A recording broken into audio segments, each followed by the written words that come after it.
podcast. As always, I'm your host, Mark Shorten, and week 1 in the books. I hope everybody got a win. For me, it was 5 wins out of 7, so not the best, not the worst. There was a couple of really, really close matchups as well. So, maybe unlucky not to get 6 wins, but also potentially lucky to get 5. Probably should have been 4 out of the 7. But, we got there. We got there. Injuries, resting, all this sort of stuff in quite a few leagues. I've got some sort of combination of Jaylen Brown, Bradley Beal, and Drew Holiday. And between those guys, I was lucky to get 2 games. So, a little bit tough. But, look, bigger and better things. There's players that I think all of us probably drafted that are now on the waivers, and players that we didn't draft that are now in our team. So that's what we're here for. That's what the Waiver Wire podcast is here for. And in addition to that, this week I wanted to talk about some potential rage trades and some people that you may be looking to get rid of. Where I think that not all of them, but I think the majority of them are obviously going to bounce back. So maybe we'll start on that point. So the main ones here that I think are absolutely worth talking about.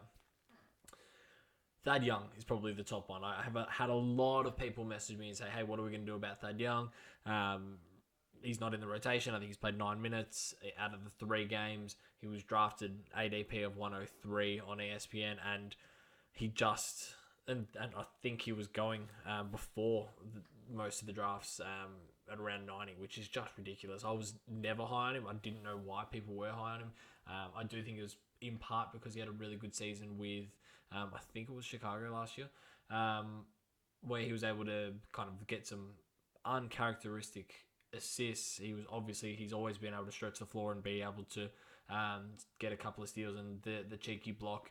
But he's old. He's old, and San Antonio are in a ridiculous rebuild. So I suppose hindsight's a lovely thing, but logic suggests, hey, he's not going to be in that rotation, and he's not. So if you still got him, I wouldn't be waiting for anything to change because he's not in the rotation. So you're probably free to drop him in pretty much every single league. Let me have a quick look to see what owners... So he's still owned in over half of the leagues. So that is 57% too many. And I think he's got to hit the pine. Marvin Bagley, really disappointing one, this one. I'll be honest, I wasn't high on him, but not from an output standpoint and not from a rotational standpoint. I just don't trust his health, and that's the reason why I didn't get him, but I absolutely understand why people did get him. He's a talented guy. He's still a young guy on a team that you think would be wanting to play him minutes. Instead, they're playing Tristan Thompson and Mo Harkless, and there is obviously something else going on. There is no reason why you'd be playing those guys over Bagley, but at an ADP of 122, you're towards the back end of the draft. A lot of people thought that they were going to get some steals there and some sleepers, but it's disappointing to say the least. I think a trade is coming. I don't think that anybody should still hold on to him, whereas 47% of leagues owned. I think he's probably somebody that you can let go. I just don't see a point where he is going to break the rotation on a regular basis. If he gets traded, definitely pick him up. But until that point, I think that he is somebody that you can probably let go. Draymond Green.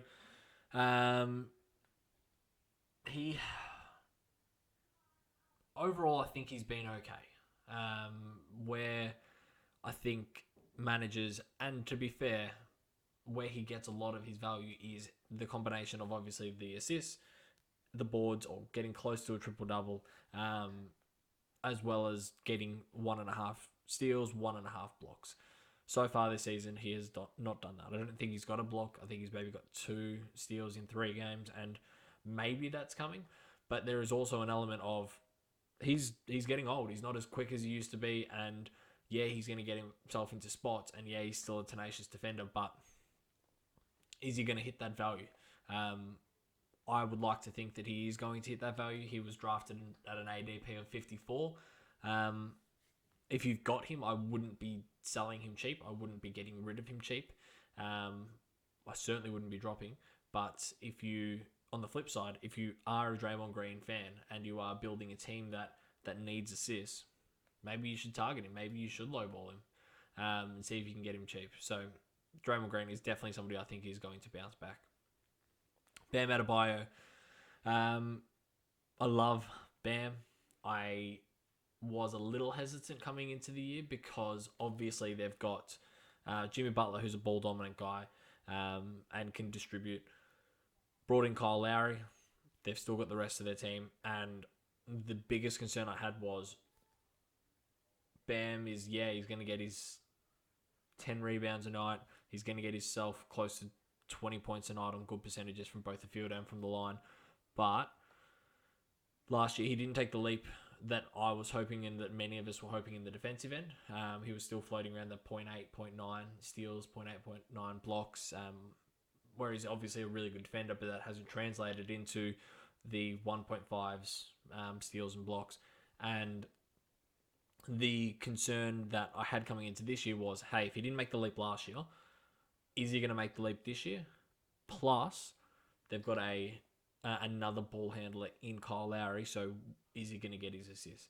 And we have seen nights where he's had a night of 4 or he's had a night of 3 and he's had a night of 1. But he's also had 5 turnovers and 3 turnovers in those 2 nights as well. There is definitely cause for concern here. If he doesn't increase his assists and he doesn't increase his defensive numbers, then his ADP of 27 is going to be ridiculously high. He will probably struggle to crack the top 50 unless he can increase in some other areas. So otherwise, he's no different to a Valanciunas or to a better version of Steven Adams. But Steven Adams is passing the ball more than he is. Mason Plumlee passing the ball more than he is. They lack there on the points, but yeah, Bam. Obviously, we're in the 2 games in, so we can't be too harsh. We can't all of a sudden think Bam sucks. Bam needs to be off my team. He's still got value, but he really does need to get some assists going, or the defensive stats going, or both. Otherwise, yeah, he's going to be a tough person to get that value and then to potentially trade on as well. But also, yeah, he's definitely somebody that you could float a low ball offer into their owner and see, hey, if they got him because they needed some assists, maybe float some assists their way. Kendall Walker had an ADP of 89 going into the season. I thought that was probably 50 spots too high. I did think it was to do with health, but he has not been great. He's averaged, he played 36 minutes on opening night and then had 22 minutes and 19 minutes and has had 10 points, 11 points and 10 points, 3, 1 and 3 on the assist side. That is pretty poor. I don't really know what you can do about Kemba. You can't drop him. You could drop him, but I wouldn't suggest dropping him unless there was somebody to pick up or unless you're in a really shallow league. I think you kind of just got to wait. You just got to wait it out and see if Kemba gets back into his groove, which I think he will. I think he will get closer to a 16, 17, 18 point average for the year with 5 assists, but it's not a hot start. And again, it is somebody that if you're in a league with some rookies, maybe somebody that you want to, float a hot waiver wire, pick up across to them, somebody who, maybe you could get Kemba and somebody for a Duarte or Terrence Mann's been pretty poor, but maybe somebody like him or Desmond Bane or something. And then finally on the rage and the fury and the frustration list, which is not a very good name. I've got to think of a better name for that for next week, is it's Chris Boucher. So for those people who have listened to this podcast before and have followed me over the last year or so, Chris Boucher was my guy last year. I absolutely loved Boucher. He was always flirting with a 7-block night with 7 triples, and he just never got the minutes. And there was always a thought that if he gets 25, 30 minutes a night, then Boucher is going to be a weapon. And I think a lot of people drafted him on that for going into this year. He had an ADP of 90, which is fine. But Nick Nurse has just not been playing him any sort of minutes. He's been playing not Freddie Gillespie. He's been playing Precious Achiuwa and Ken Birch big minutes. He said that he wants to split those two with minutes at the centre and give, I suppose, the majority of the minutes to whichever one's a better matchup. And he's been playing Chris Boucher exclusively at the 4 slot, which would be fine if he was getting minutes, but he's not even getting minutes at the 4 slot. 18, 20, and 8 minutes. He got 0 points last game in 8 minutes. Plus, you couple that with Pascal Siakam coming back, and it doesn't bode well if you're a Chris Boucher owner. You can't drop him because he's way too talented, and he is very, very good for fantasy basketball. But I think that you got to look to trade him. I just don't see a way that even in a depleted team where Nick Nurse really should be giving him minutes and has got really no excuses not to be giving him minutes, he's not. He's giving it to Precious. He's giving it to Ken Birch. I like Precious. Ken Birch, I've kind of gone off a bit. I don't think he's really all that great. But they're better defenders. They're actual defenders as opposed to stat chasers, which Boucher is. And I think that's the reason why Nick Nurse is not playing him. And if you're a Chris Boucher owner, I would look to move away from him because he probably still has a little bit of value. But a couple more games like this, and you're going to be pulling your hair out and tossing up whether you drop him or whether you stick with him, and it could hurt. So, yeah, I don't see a path to minutes for him. Not right now. It's just too tough. But on that really disappointing note, let's move across to onto the waiver wire. So there was a couple of people I mentioned last week who took off and were flying and have been picked up in a lot of places. There were a couple of people I did mention, the likes of Terrence Mann. I do think that he's still worth keeping an eye on because he's still playing big minutes and he will get his shot going. But until he does, you want to make sure that you're going to maximize these waivers. So we're better off going with somebody who we have a little bit more faith in right now, somebody who we understand is probably going to get us the outputs that we need this week, as opposed to a longer-term prospect, which Terrence Mann might be. But the first one is somebody I spoke about in the off-season, somebody who I did a TikTok about and who I absolutely pumped up in my rookies pod is Chris Duarte. Chris Duarte is the beneficiary of injuries to a lot of Indiana players, and I think until Karis LeVert or TJ Warren come back, Chris Duarte is definitely a must-own guy. He's still only 33.9% owned on ESPN, and I don't know why. He's so far this season, he has averaged 20.3 points. This is in 3 outings. 20.3 points, 4.7 rebounds, 2.3 assists, and a steal with 1.3 turnovers. He is only shooting at 40% from the field, but he hasn't missed a shot at the line yet. He's 24. He's a mature age rookie. He's not going to win the Rookie of the Year, but my God, he needs to be owned right now because Indiana play 4 games this week. They are playing some really good basketball, and he is starting and getting 39 minutes, nearly 40 minutes a night, and that is just a recipe for fantasy goodness. I think you've just got to run and pick him up off the waivers if he is available, because he shouldn't be.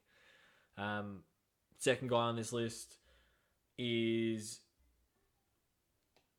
Maybe I'll skip over this guy and come back to him. So the next one I've got is Will Barton. Will Barton is 26.9% owned. Again, Denver have got 4 games this week, and Will Barton, probably 3 or 4 years ago, was a last round guy that you could get in every single draft, and he just produced. He just put up decent numbers. He is a forward who passes the ball really nicely, decent on the defensive end, and he's been really, really good to start the year in the absence of Jamal Murray. He has picked up the point guard duties somewhat. Monte Morris has been poor. Campazzo has been poor. I don't even know if Marcus Howard's got a minute yet, but Will Barton has been really, really solid. 16 points, 5.5 assists, 6.5 rebounds, 3 triples, 48% from the field, and there's not much more you need to say about that. They play 4 games this week. He should be owned. He is a really strong basketballer when fit, and he has struggled to get fit for the majority of the last 3 years. So 26.9% owned, just over a quarter of leagues own Will Barton. If you've got somebody that you're willing to drop, I'd be looking at Barton as well as Duarte. Those are the 2 guys who I think are definitely worth a piece this season, at least for the early part of the season anyway, up until Christmas. Third on the list is my guy. It is DeAnthony Melton, 15.7% owned. Memphis do only play 3 games this week, but some positive news for DeAnthony Melton is he's finally got a couple of steals under his belt. He has been playing really well in the absence of Dylan Brooks. Dylan Brooks is going to come back in the next couple of weeks, but for right now, DeAnthony Melton and the next guy I've got, Desmond Bane, are worth absolutely owning. Decent percentages for Melton. He's getting you decent triples. He's getting you a couple of assists, and before that, he wasn't getting you any steals, but we know that DeAnthony Melton is a defensive guy. And today he got you 3 steals, which takes his average to the year to 1. A couple more in his next outing, and you're reaching up to 1.3, 1.4, 1.5, which is where we're expecting him to be. So DeAnthony Melton, Memphis do only play 3 games this week, and they do have the first 2 days off. So if you want to go with somebody else first, maybe playing the doubleheader and then roll into a DeAnthony Melton, or the next guy I've got coming up, Desmond Bane, maybe that's not a bad option as well. So Desmond Bane, as I mentioned, Memphis play 3 games. Desmond Bane's owned in 13.7% of leagues, and I mean, he's probably been playing better than DeAnthony Melton, to be fair. 30 minutes a night, averaging 20 points, 4.5 boards, 2.5 assists, a steal.